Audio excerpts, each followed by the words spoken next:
Hi everybody, it's Stacy Paulson. This is our video number 2 of our web series, and I just want to recap from last video. Let me share my screen with you real quick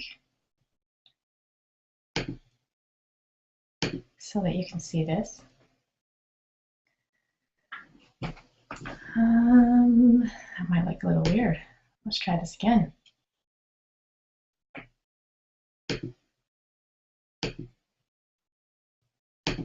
Okay, let's go ahead and share that one. All right, so we're going to recap real quick what we talked about last time with, we have a real problem in healthcare, and that is the cost of it. It costs dollar-wise, the cost time-wise, the overuse of prescription medication. All of these things can contribute to long-term poor health, and that our biggest drug problem really is, the overuse of prescription medications. So you may have experienced this, or you know someone that has experienced these things, and we all know that it's a problem. We talked about preschool age children are the fastest growing age group that have been being prescribed prescription antidepressants. However, there was an update in August of 2013 that it's actually infants 0 to 2 were the fastest age group. That's just appalling that that's even a possibility that they're being prescribed these addictive medications. So modern medicine versus natural medicine, what is the solution? And I just want to propose to you that essential oils really are a better way. So we're going to talk about what they are, how they work, and how effective they can be. So how can we transform our medicine cabinet from looking like the one on the left to the one on the right? So there's a few things that we want to share with you. Number one, the essential oils are safe because they come directly from plants, that they are natural, that we can use them for our children, we can use them for newborns, for the elderly, and that they're safe.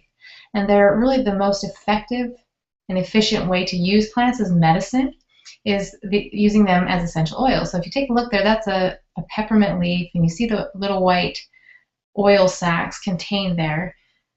Those are just extracted, and they have natural properties within them that are healing. So they're antiviral, they're antibacterial, antifungal, antidepressive. They help with pain. There's antihistamines within there, and that they're 50 to 70 times more potent than herbs. So it would take one drop of peppermint would be equivalent to 28 cups of peppermint tea. So it would take a lot of herbs to be equivalent to what you're getting with essential oils. And so because doTERRA offers what's called certified pure therapeutic grade, that's another reason why they're safe. It's such a high quality that they get them where they grow naturally in the world, and that contributes to their potency. So they don't just grow them in their own backyard. They find through science where these plants grow that have the highest constituents that we're looking for as far as healing properties. And that's where they source them from. And then there's tests that are done by third-party laboratories to verify that they've been distilled in the proper way, that they are still potent, and that they are pure. There's nothing been added to them. There's no synthetic fillers. There's no toxins or chemicals that would be harmful. And so that's why certified pure therapeutic grade oils are safe. Another thing to know about essential oils, besides them being safe, is that they're effective. So not only can we use them for a bacterial infection, we can also use them for viruses because they're antiviral. So if you take a look at that cell there, generally bacteria, that threat that's gray on the outside, would be considered a bacteria, and an antibiotic can kill a bacteria, but it can't penetrate the cell wall to kill a virus, which would be like the yellow threat inside of that cell. But essential oils are actually able to penetrate a cell wall, and they can inhibit that growth of a virus. So no longer do you have to just wait it out if you have the flu. There are things that you can do to help with that. And that's really what we found in the 4.5 years that we've been using essential oils. We haven't had to go to the doctor. We haven't had anything that was too traumatic. Yes, we've gotten sick, but nothing that we haven't been able to resolve right in our home. So they have been very effective for us. And it wasn't always that way. Before using essential oils, we would get, the common colds and sicknesses, ear infections, the flu, and oftentimes we'll take them to the doctor and get an antibiotic. And so I've seen the difference with using the oils is that we just do not get as sick as often. We use oils that have been very effective for that. And then when we do get sick, it's a lot faster. The symptoms are not as extreme. They're also very inexpensive compared to, like we were talking about, the costs with traditional medicine, that they're very costly. They're very time consuming. And with essential oils, this is an example of a stomach problem, a digestive problem. But I always like to use ear infections because that's something that we dealt with a lot. So it costs us about $30 with the copay and the prescription, and our kids, or we would have to take the antibiotic for 7 to 10 days. And the side effects that come with that, as far as upset stomach and different things. With using Melaleuca and lavender, they're two different oils that we will just rub on the back of the ears, my children's ears, a little bit on the inside. You can even put a few drops on cotton balls and stick them in the ear. Because they're aromatic, they'll actually travel down the ear canal. Now with essential oils, you don't want to put drops directly into your ear. They're just so potent, and our ears can be very sensitive in that way. So every single time that has happened, I remember the last time that it happened, I was going to get on a flight, and a sitter had come, or was on their way to come, and seriously, 15 minutes before she was coming to take me to the airport, my 3-year-old started screaming about an ear infection.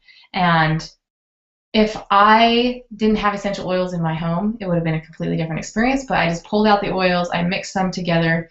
They were good for the infection, good for the pain, and put them on her ears, mixed up a little concoction for my sitter that was able to put more on her, and then my husband later on that day, and she was good to go. Seriously, because it was about 15 minutes before she got there, my daughter was feeling much better. The oils were able to take care of the pain before she even got there. She would have had no idea that she had been screaming previously. So I've seen how fast that they work and how very effective they are, but that was really inexpensive. I did not have to go to the doctor. I didn't have to either send my babysitter there or my husband to go or delay my flight in any way. So that was one that just happened a few weeks ago. So also, in order to use essential oils, there's 3 ways that we use them. One is aromatically, so that's actually just breathing it in. Let me switch back to, no, I won't switch back yet. So breathing it in, you can just put a couple of drops in your hand and breathe it in. You can put them in, these are pictures of diffusers. You can put a few drops in the diffuser. The other one on the right, you can actually hook the bottle right up and it diffuses it into the air. This is one of the most effective ways to use essential oils and the most cost-effective ways, because you use just a small amount, but it affects everybody in the room. It helps to enhance mood. I'm going to send a link. There's also a link to the study with Vanderbilt where they were diffusing them in the ER. And it was reducing the stress and the frustration levels of the staff there just by breathing in the oils. It's super powerful. Recently, with my teenager, he's been very moody and emotional and very selfish. And that was something was not his normal self. So I thought, I'm going to try something. I mixed up some frankincense and balance oils in a roller bottle for him.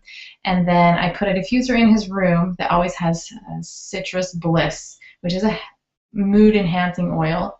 And I thought, I'm just going to experiment. I'm going to put this on in the morning before he wakes up, turn that on. And then I asked him if he would just put on this oil on the bottom of his feet. He had no idea, why, because we hadn't really talked about it. And that's been going on for about 5 days now. Complete different kid. So I've seen how powerful and how fast that they affect the mood. They're also good for respiratory issues. If you have allergies or asthma, sinus conditions, you can diffuse the oils. The second way that we use essential oils is that we put them on topically, so you can put them right on wherever you have an area of concern. So if you had a headache, you can rub them on your temples, across your forehead. You have stress or tension in your neck or back, you can rub them right on. If you pulled a muscle, you can put it right on. If you have arthritis or different pains throughout your body, you can put it right on your skin. They absorb very quickly and are very effective that way.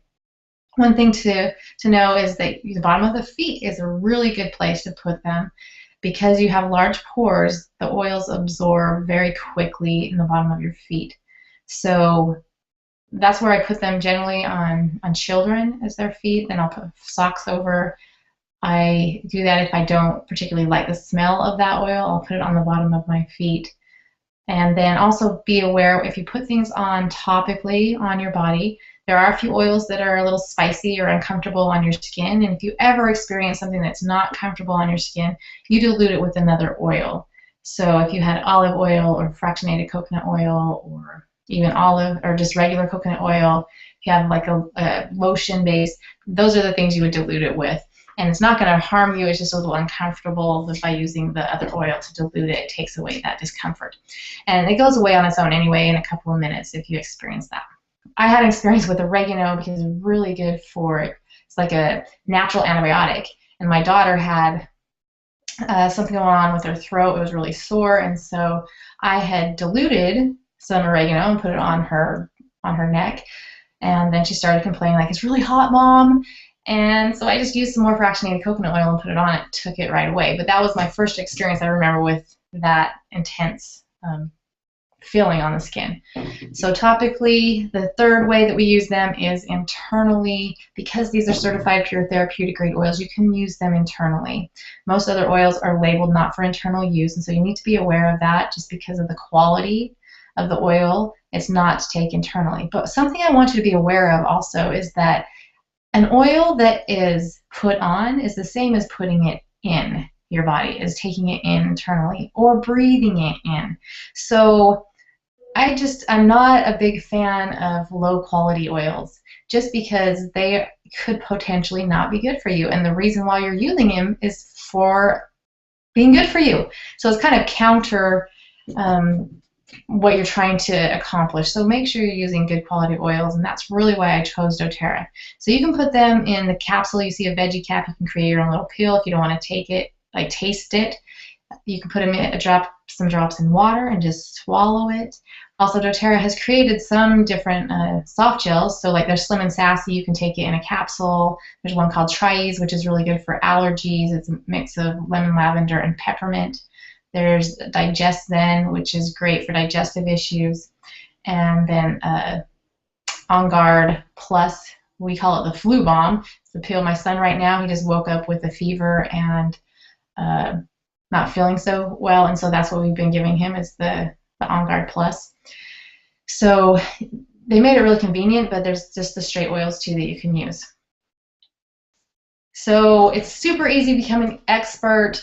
Basically, all that you need is a set of oils to have on hand and a reference book or an online reference guide. So the Modern Essentials book is awesome. If you can, read, it's a great tool. You just look up the concern that you have. So maybe you have stress. You can look up stress. It will tell you which oil to use and which way you use it, if it's aromatically, topically, or internally. Then also online, there's eeoils.me, which is just an online reference where you can either look up the health concern or you can look up the oil or the oil blend, and it will tell you what that oil is good for. So that's an easy way to become an expert. And so our next segment is going to be some of my favorite oils. You won't want to miss this because I've had some pretty awesome experiences with oils. So I'm going to share some of my favorite experiences, some of my favorite oils in our next webinar series. And if you have any questions or things that you'd like to learn about, go ahead and email me, stacyruns.home@gmail.com, and I would love to add those to the segments that we do to make sure that all your questions are being answered and that you are learning how to become an expert at using essential oils in your home. Thanks, everybody.